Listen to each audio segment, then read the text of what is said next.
Today, we'll be creating a realistic squid using feathers. To start, we'll attach some pink thread to our hook shank, secure it tightly, and snip the excess free.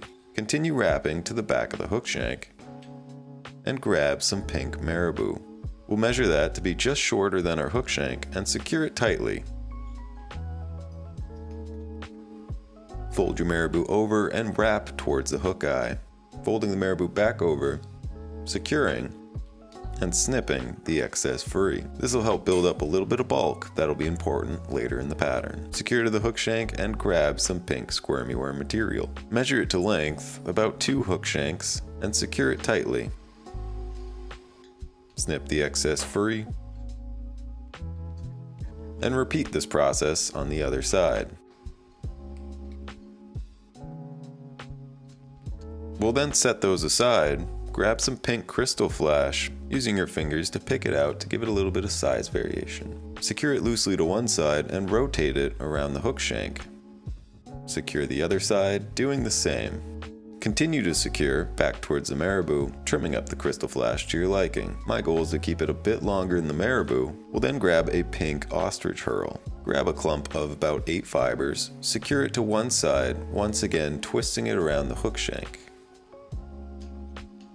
And we'll do the same with the other side. Secure, folding over the ostrich herl, wrapping our thread forward, and then securing the ostrich herl to the top of the hook shank. With that complete, snip the excess free, secure, and grab some eyes. Here we're using 10mm living eyes in the color fire. You can find all the materials needed to tie this pattern in the link below. I've simply glued them onto some monofilament so they hang back past the hook shank slightly. Once complete, snip the excess free. We'll then grab some pink estaz, strip away the tips, and secure it to the back of our fly. And begin wrapping your estaz forward in open spirals.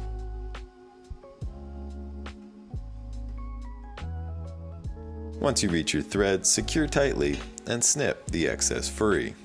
Clean up the head a little bit and grab a minnow body. This one's in pearl. Slide it over the top of our fly and secure it with our thread. Once it's secure, snip off the needed length, whip finish, and snip your thread free. We'll follow this up with a little bit of head cement to ensure that it stays in place. Take your thread and re-secure it just in front of the eye and behind the estaz. Snip the excess free, sliding the minnow body backwards towards our thread. This will create the hood. Secure loosely at first to ensure you get the shape you're looking for, and continue to wrap tighter and tighter. Carefully trim off any excess, and secure everything in place by whip finishing. Snip your thread free, and paint over the hood with some UV resin. This will take several coats to get a nice smooth finish, so take your time with this, adding a little bit at a time and fixing it in between with a UV light.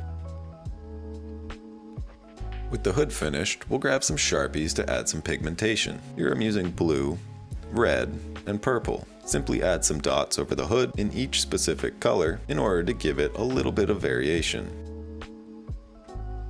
Once complete, we'll give it one last coat of bone dry UV resin and secure with the UV light. And this is a realistic squid. This is more of a fun artistic tie, but would make for a great pattern for saltwater. However, I would swap out some of the materials. If you'd like to win this fly, comment #flytying in the comments below. Thank you for watching, subscribe for more, and I will see you in the next one.